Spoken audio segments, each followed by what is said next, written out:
Thanks for joining me today. I'm super pleased to be here with you, in Barcelona. It's not like super sunny, but it's still like better than in Dubai, I believe. I will ask you a few questions before starting. I believe all of you own crypto in the room, but actually who's tech? It's crypto. Okay, cool. So keep your hands up if you also use liquid staking token. Cool. And keep your heads up as well if you use liquid restaking token. Okay, so it's pretty common, and it's also following the evolution of staking that I will try to tackle today. So yeah, so today I'm pleased to present a bit the evolution and premise of staking and restaking. So very nice to meet you. I'm Mary. I'm leading marketing at Kiln. Maybe most of you never heard of Kiln, and it's pretty normal because actually we work in the B2B space. But most of you should have already used some of our products or services. For instance, if you use one of these top exchanges, wallet or custody solution, you may have staked through Kiln, in fact. So yeah, so at Kiln, we are one of the largest independent node operator. We're the first one on the Ethereum. Actually, we run more than 4% of the Ethereum network. It's actually 43,000 validator at the moment. So yeah, pretty big. I believe a lot of you are builders in this room. So if you're interested in staking, we also have a lot of open source tools in our website that you can use, such as our Ethereum Validator Watcher, our Near or Cosmos Validator Watcher. So yeah, very cool, just to monitor the Ethereum infrastructure. And yeah, if you're a solo staker, or if you're working as a node more professional node operator. Yeah, at Kiln as well, we're working pretty closely to the Ethereum Foundation. So, for instance, we collaborate with them on articles about anti-slashing strategies, or on how to monitor Ethereum, how to monitor the Ethereum infrastructure at scale. So yeah, please don't hesitate to check our open source tool. That can be super useful for you.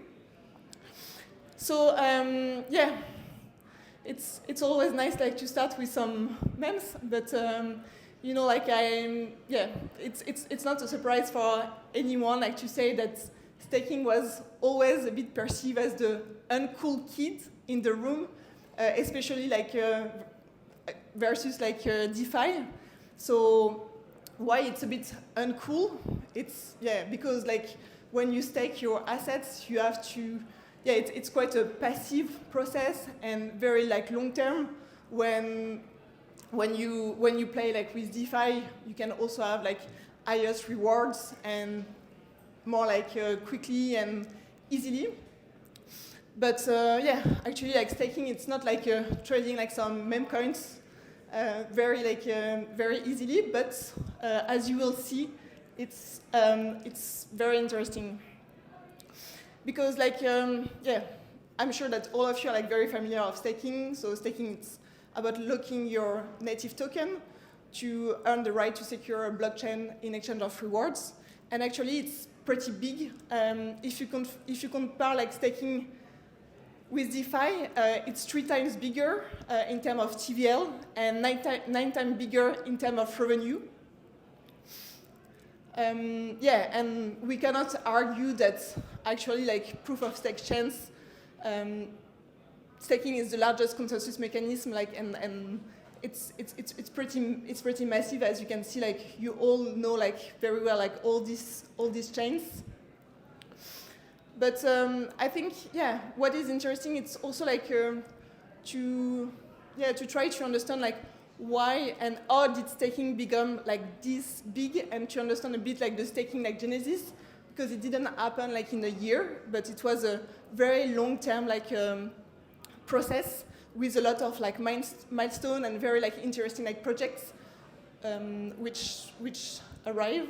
So actually like staking like started more like as a retail like product, and it's quietly like grew like from 2012. Maybe like some of you like in the room like remember of the launch of Peercoin in 2012.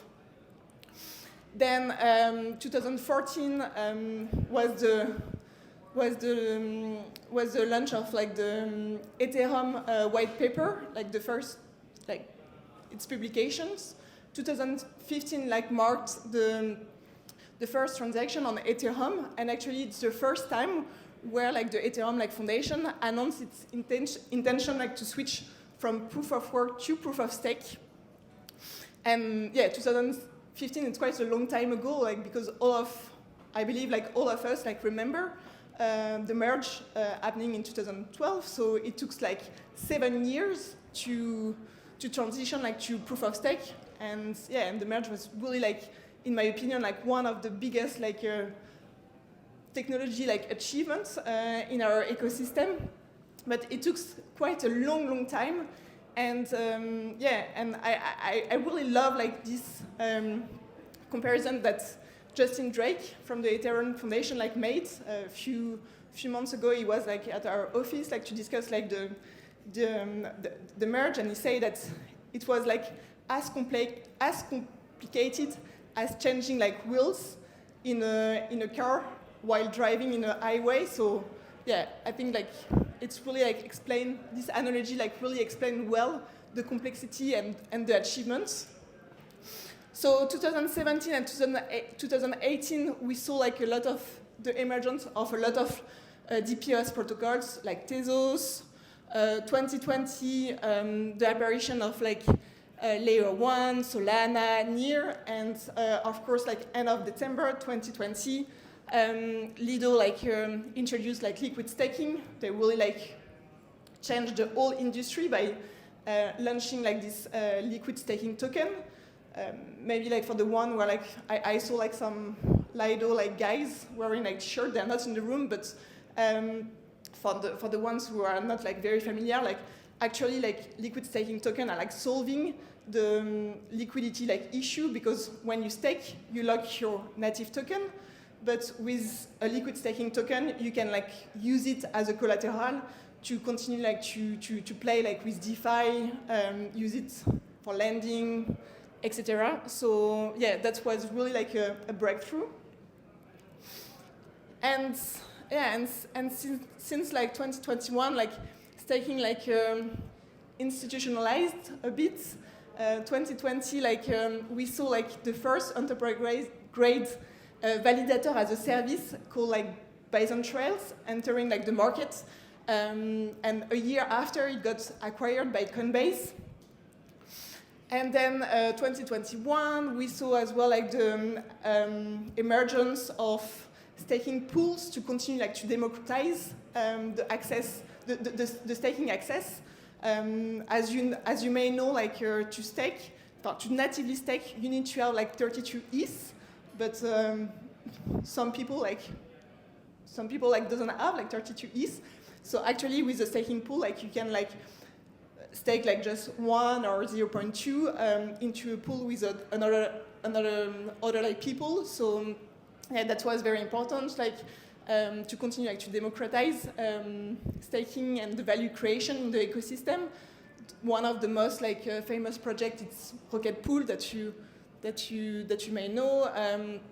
2022 we saw like a lot of new tools, the apparition of new tools such as like clear signing. September 22 like the merge that I mentioned like previously, and 2023, so a year ago, like as I believe you all as well, like remember like the Chapella upgrade, a very like important moment for us. It's just like crazy like to think that a year ago we were not able to claim our rewards. but actually like now we do, and at Kiln like we saw like a lot of like institutions coming at that time asking us to stake their assets or to offer staking to their users. So it was really like an important moment to institutionalize staking. But and the question like is, where are we now? There are like still like too many institutions or individuals that who don't stake, because like they think it's first complicated when it's actually like not that complicated. You have like a lot of very like simple like interface. This is like one of them, but you can like really like stake in one click by connecting like your wallet, and done. Actually, it's not one click but two. The other reasons why like some institutions or individuals like don't stake, because they think it's risky. But actually, it's not like that risky. Like last year, like is slashing like counts for less than $1 million when like DeFi like there was more than 1 billion of hacks in the DeFi like ecosystem. So yeah, it's not that complicated. It's not like that risky, and there is still like a long way like to go, because like today like there are like plenty of tools that you can find. Like for instance, this is like this Dune dashboard that we are like using like a lot to track like the state of Ethereum staking, but so only like 27% of the ETH supply it's right now at stake. Which is 32 million of ETH. And as I mentioned, like there are like two interesting like things to be aware of. Like it's what I mentioned, like the growing interest since Chapela from institutions. We saw like this massive like inflow like coming like after like Chapela. And yeah, maybe like we could also like raise like one of the concern of the ecosystem, which is about the dominance of Lido, and that's true that there is a centralization like issue, because like Lido like counts for a bit less than a third of the ETH staked at the moment. It can cause like vulnerability like issues for the blockchain, but actually like my perception is that it's going like it's decreasing like a bit. Plus Lido it's also like not a solely entity. It's composed by plenty of like operators. Kiln is one of them, but there are like others. We joined like Lido like in 2021 in the second batch. So it's not like a solo entity. And after having like spoke a bit about the past and the present, I think it's also like a time like to deep dive on some like cool innovations. So what's next for the staking like industry? Yeah, and well, it's way like I'm sure that you are like a bit familiar about this like different like projects, but it's always interesting like to see like that our ecosystem is evolving. There are like two topics that I would like to tackle like very briefly. The first one is restaking, and the second one is Bitcoin staking.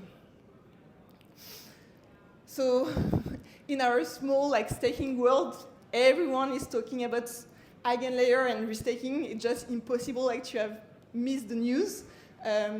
Eigenlayer is just like everywhere, like in the news. Like Shram, their CEO, like he's on all the podcasts that you can find. So yeah, impossible like to have missed the news. They are like backed by the biggest investors. It's already like 12 billion of TVL. So yeah, it's quite a huge project, and there is good reason why. So yeah, I will try like to simply like speak about risk-taking.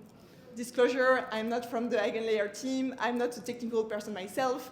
So, and it's still like evolving and changing. So don't take my words for granted, and also like do your own research. But what is interesting like with risk-taking, it's actually like solve like one of the problem that new like projects and protocol have. It's their need for security. Actually, it's very like complicated, like to build a community of to build and to maintain a community of validators. But Eigenlayers, who've invented like this concept of risk-taking, is building like this decentralized marketplace of trust, where like multiple like projects that they call like AVS in the Eigenlayer like world can plug to benefits from this security. And yeah, it's like and it's really cool because like AVS can benefit from this security when like risk takers, you and me, can also like benefits from it by getting like more rewards. So it's kind of like a win-win situation like for everyone. Like I have like some estate, I can like restake them, I can hypothecate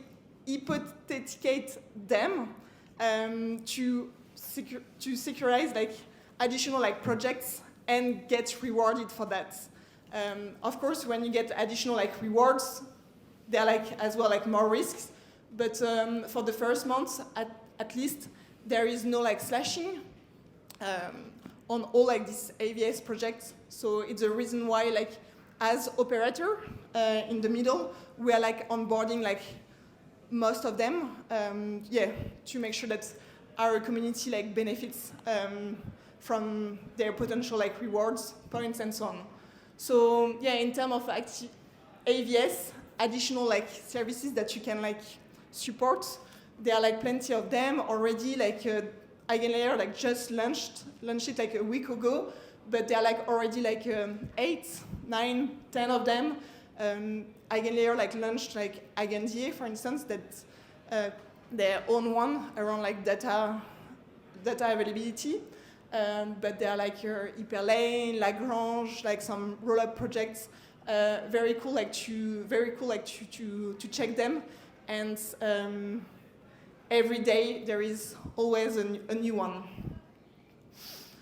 So yeah, as I mentioned, like I'm not like from Eigenlayer, and it's also like it's 3 resources that I found like very useful. You should like check if you're like interested like in risk-taking. You should like check the Eigenlayer docs. But with my team as well, like we've launched like a really cool podcast where we interview like every AVS founders to understand like what is their project about, their tokenomics, and so on. And I also like really like this report like from Steakhouse, who has another like who has like some interesting like opinion about risk-taking. So yeah, you can like check those 3 resources. And if you all like ease yourself, and if you want to risk-take them, I can also like suggest you like to check the DApp that we've launched at Kiln. So yeah, you can like easily like stake your ETH or risk-take your ETH, and even like use your liquid staking token for risk-taking. So yeah, very very cool and easy like to use, non-custodials. You just have to connect your wallet. Very simple, and you can start to collect Eigenlayer points and potential like rewards from AVS, airdrops. Who knows? Yeah, so I just like mentioned like eigenlayer and restaking. I didn't like speak too much about liquid restaking token, but there are like also like really cool projects there. I'm thinking about Frenzo, for instance. If you're like interested, like you should like check. But the last one the last evolution I would like to mention like today, it's actually like Bitcoin staking. Yeah, Bitcoin staking, like we saw like in the recent months a lot of like projects, a lot of projects which appears in this space. So I don't have like any like breaking news. Bitcoins won't transition from proof of work to proof of stake, for sure. But yeah, I believe like most of you also have like your BTC, and it's kind of like the gold like in the industry. So a lot of people are like thinking like, what should we do with that? And maybe it can be like useful as well, like to secure like other chains and maybe like to earn rewards. So actually there are like some protocols who are like launching like to leverage Bitcoin BTC to secure other proof of stake chains. It's a bit what Babylon project the Babylon project is doing. It's quite also like funny like to see that actually like the founder of Babylon was one of the professor of Shriram who've launched like eigenlayer. So a lot of like connection and synergy between like these two worlds. Yeah, and yeah, you can like the idea of Babylon is to use your bitcoins to validate other proof of stake chains and earn like staking rewards in the native assets chains. So a lot of like different like projects. Babylon is one of them, but there are like other ones. For instance, like Botanic, it's a Bitcoin layer 2 is trying to build like a Bitcoin like EVM machine. So also like another like interesting one. So I encourage you like to check them. So maybe like just to briefly like conclude. I'm sure that you remember like one of my first slides saying that staking was seen as the uncool kid, but actually like I personally believe that it's quite the cool kids in the room for like different reasons, but the most important one is that actually it's fitting like really well with the ethos of blockchain, more security, more transparency. And the other reason is that with all like these innovative like projects building around, actually you can also like get a lot of like rewards with that. It's not only like your low rewards and long term, but you can like also like play with staking. So yeah, so thank you so much for listening to me. It was very fun. It was a very fun experience for me. And yeah, don't hesitate to add me like on social, like LinkedIn, Twitter, and I'm happy like to answer like your question or to chat after like this talk. But thank you so much.